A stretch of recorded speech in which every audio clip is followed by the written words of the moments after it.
So, namaste, Archana ma'am. I, It's been a pleasure meeting you.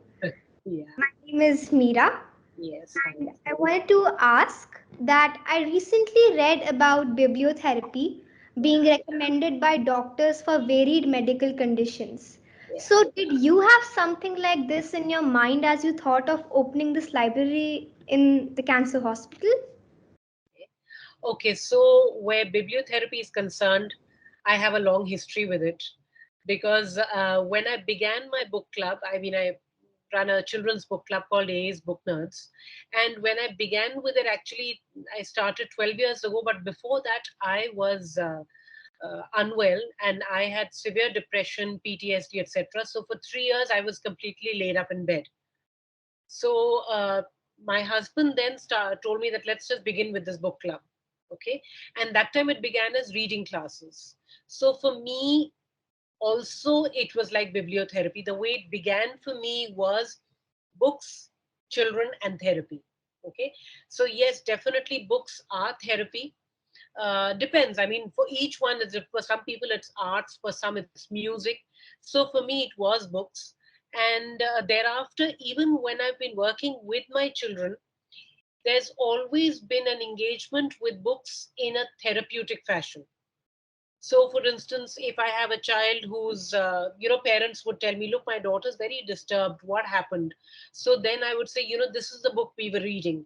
And the child who read that book probably was mulling over it and for 2 days was very silent. And, then I told her I was reading, and then she connected what the child must have experienced with the book with some of the child's life experiences. So there too, again, it was bibliotherapy. Okay, like we read about a child who was an orphan, and the child who read it in my book club had also lost a parent. So she then connected the two in her own life.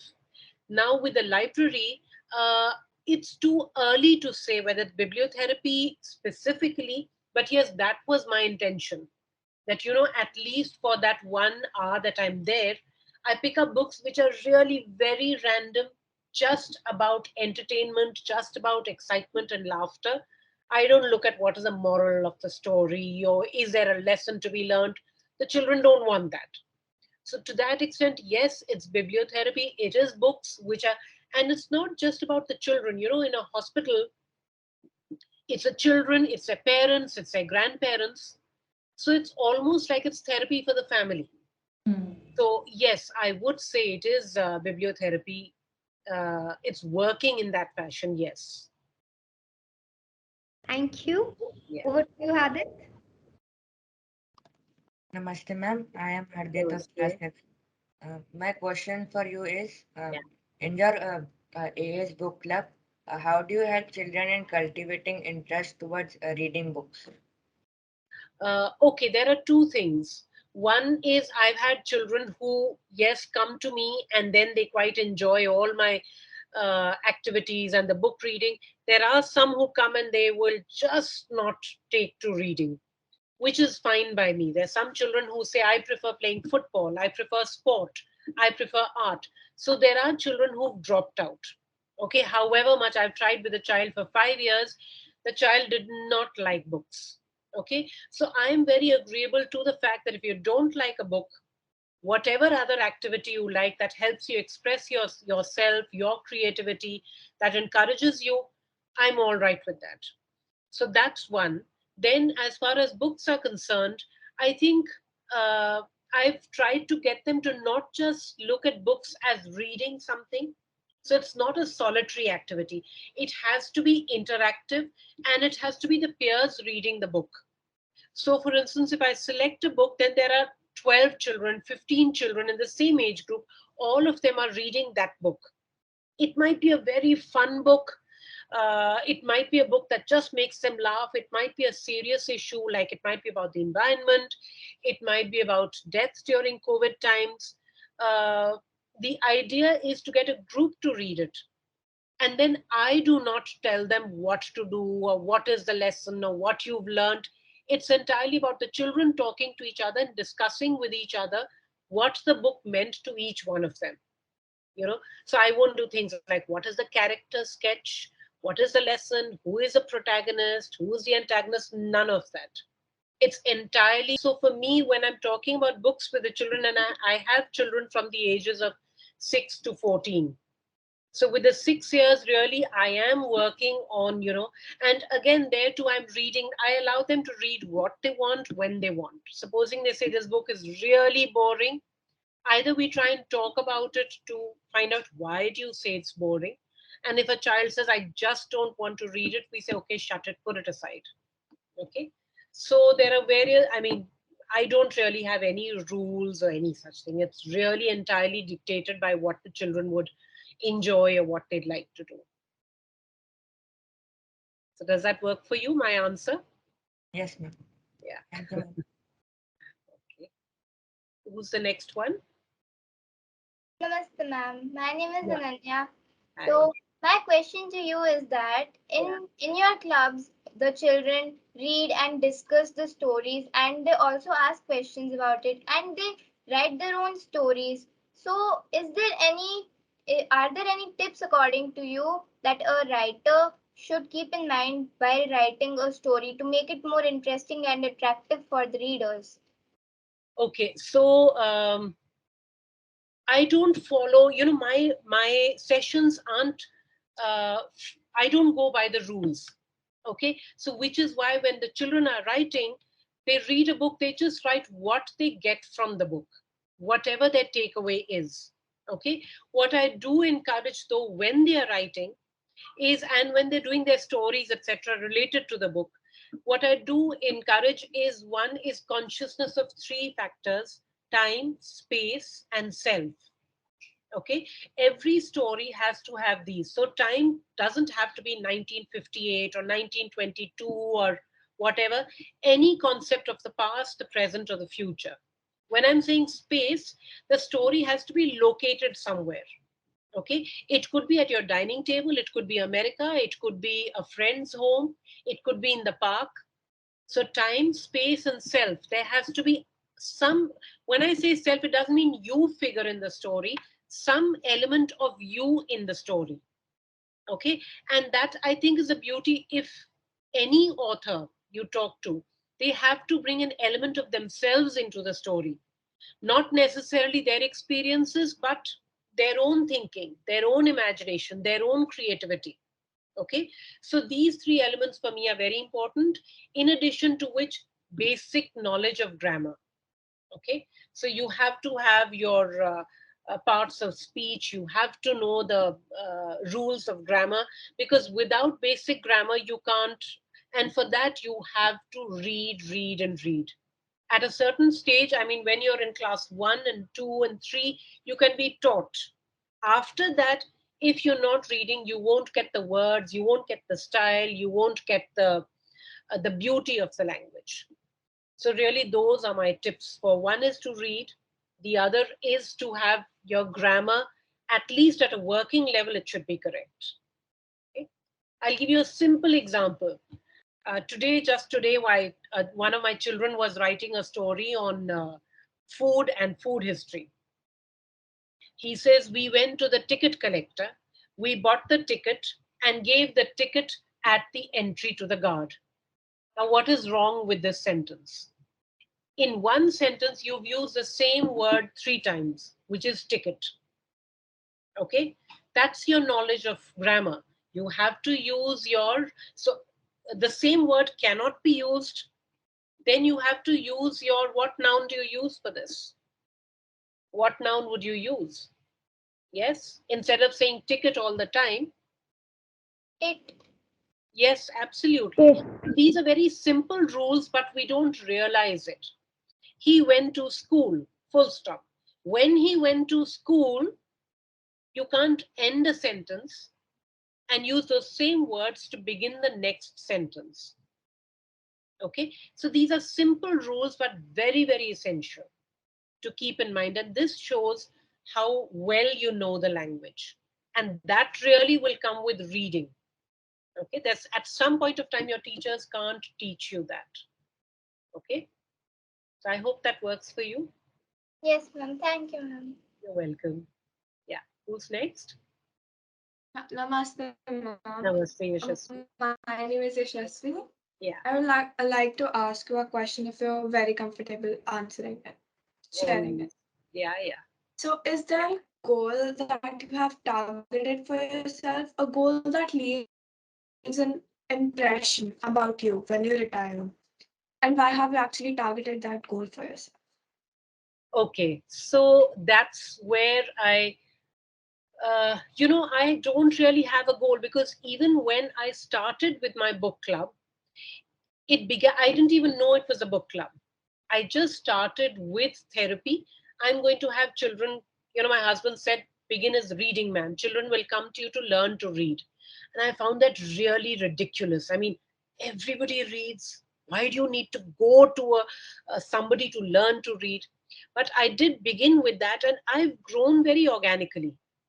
Yashasvi, I haven't had any, I've not followed, I didn't have any chart that this is what I do this next. So, whatever I've done, if a child asks me a question and says, what about this? I say, yeah, okay, let's do this.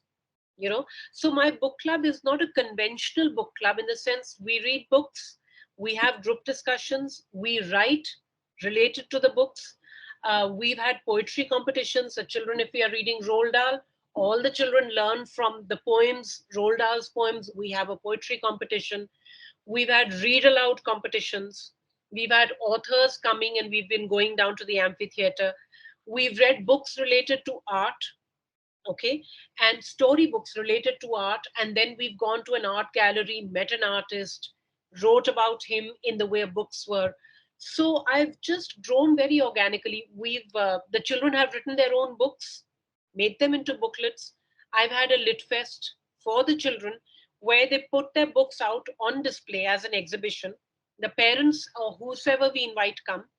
I put a price to each book that the child has written. So, for instance, if all of you wrote a little booklet, okay, each booklet is priced at 500. So, if the parent buys it, they give me, I collect the money, 500. So, if there are 10 children there, that's where, with the money collected, that is almost like the first earning of the child. But that money is then used for an NGO. So we're also connected to two NGOs. We connect with them. They ask us for books or stationery, whatever they want.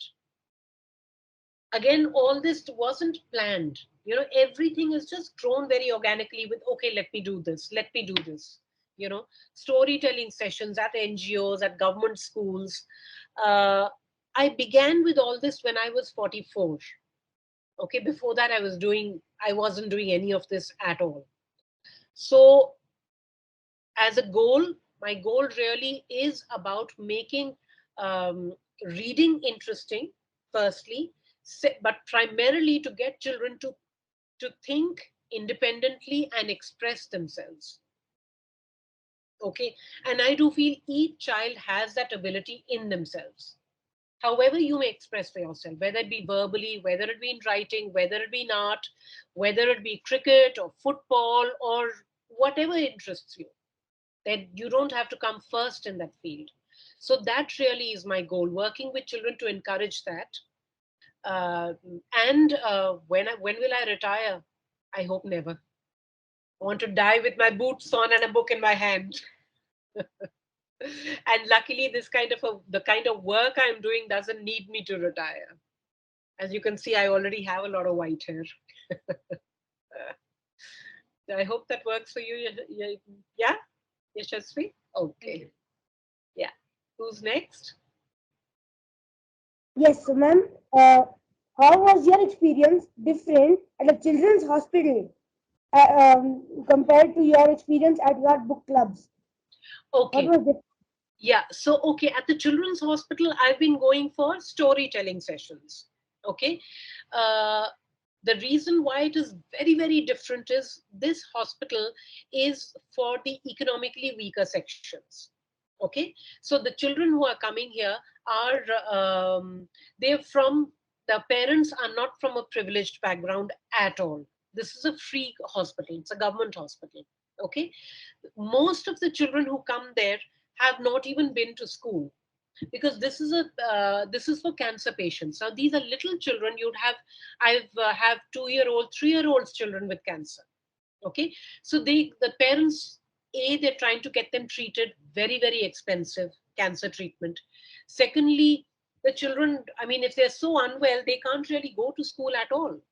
The treatment is so long drawn out. So in any case, it's completely different from my book club. Okay, the background of the children is very different. But what I do here at my book club, the children would be reading whatever. But at the hospital, my idea is just for that 45 minutes to an hour, the children just enjoy themselves and just laugh and, forget for that 1 hour that they've come here for treatment.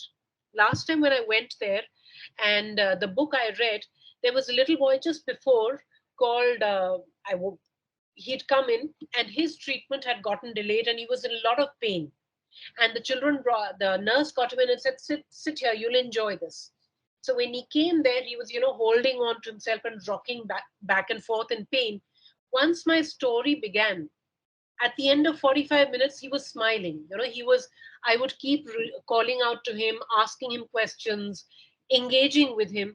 And for those 45 minutes at least, that child was, he wasn't just a cancer patient. He was a child who was listening to a story and enjoying himself. So yeah, it's completely different from what I even here. Well, good question actually. Now that you make me think, even at my book club, the idea is for the children to come and at that for those 45 minutes, forget that, oh God, this is school. I have to listen to ma'am. I have to give the correct answer. No, my book club does not work like that. Okay. I don't have any set. It's very different from what you would do at school. So uh,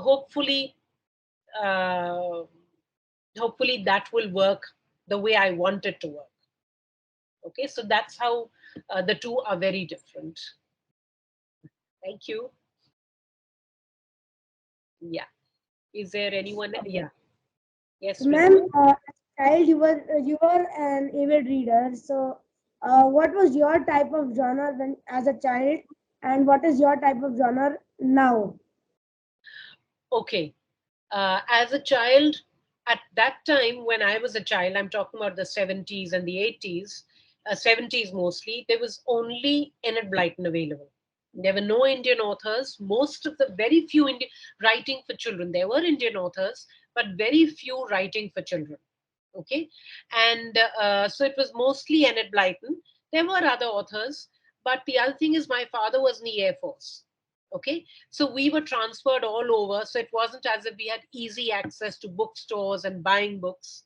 But whichever station we went to, the libraries there were always well stocked. And because I was such an avid reader, in class 8 I had read about Bruce Lee. I don't know whether you guys have. I'd read about Che Guevara. I'd read about Cho Ramaswamy. I Because I was a reader, I didn't think that okay, this is for adults and this is for children. I just used to read. And now, despite my white hair, I still enjoy children's books because there's so much of variety. So I read. So there's no fixed genre. I just pick up whatever I find and I read it. So, you like those packing up ham sandwiches for picnics. Sorry, I do you like? So, you like the Enid Blyton's packing those ham sandwiches for picnics and all. Oh yes, I found it very. It was a different when we were reading those. I did have a problem, I must tell you, when I'd read the. You couldn't identify with the Enid Blyton. So when they're talking about eating scones, I would keep wondering what are scones. When they would talk about their picnics and their world, I couldn't connect with it. Right, our world right now is so very different from whatever was happening there. So for me, when I was reading it, it was actually when they say books are a journey into a different world. For me, an Enid Blyton was actually a journey. And I must tell you, the first Enid Blyton I read, I think I was in class 1, maybe, or class 2. And the story is about the children who get into an airplane and it's in the wrong airplane and it takes off. And the children are separated from their parents. And I started crying and I shut the book and kept it away because I was empathized so much that, oh God, these children are lost. How will they get back to their parents? So yeah, Enid Blyton was all that I read, and yes, it was a different world, a different context, but I loved it. I must say, I loved it. It is books that are a journey into another world. That's what it was for me. Yeah. I think Ridhima has a question. Yeah. Ridhima? Yes. Namaste, ma'am. It's really great Namaste. meeting you. My name is Ridhima Malik. So, you really inspire us, and we assure you that we will also do something great like you one day. So, what message would you like to give to all of us?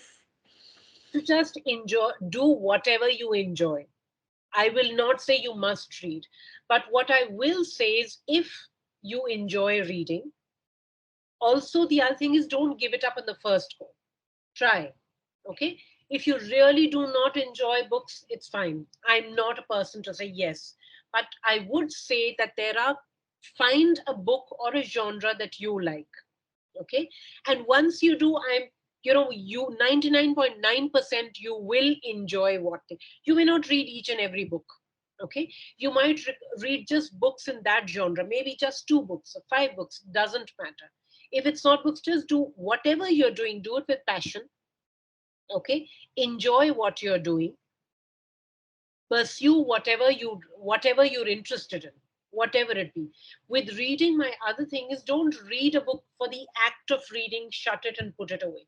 See how you can take out of that book into your real life. Okay. So for instance, if you're reading a book on cooking, look at maybe some dish mentioned there, maybe a gelato, maybe I don't know whatever. We were reading recently, we were reading a book where there's a reference to a salt board. Okay. I told my children, let's look at what is a salt board. Let's create that. So whatever you're reading, try and get it into. I read another book on the fact that little children can also do, they don't have to do big things. Okay. Whatever little things that you can do to bring some meaning into your life. You can't plant a tree. As a little child at my book club said, ma'am, we should plant trees to save the environment. I said, have you ever planted a tree? No, ma'am, I'm on the 7th floor in my apartment complex. So what can you do? Whether it be checking on your laptop, what is a saving energy mode? Okay. All of us work on laptops or gadgets. What is a saving energy mode? What can you do at home? So how do you take from that book into your life? Okay. Otherwise, just a book is not just a part of the library. It's not just the act, a physical act. It has to be taken in here and then acted upon. Otherwise, a book is just pieces of paper. It is dead wood then, right? To make that wood come alive, you have to act on what the book says. And for me, that really is the message. Okay.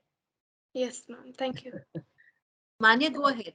Yeah. Ma'am, my question to you is, as a child, did you like reading books? And if yes, what was your favorite genre? Oh, I loved reading books. So that's the thing. I loved reading books a lot.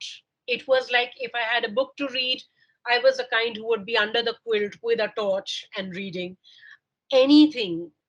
I would sell my soul to get a book. So if my sister had fought with a friend and that friend had a book I wanted, I would make friends with that girl and, fight with my sister, read the book and then go back.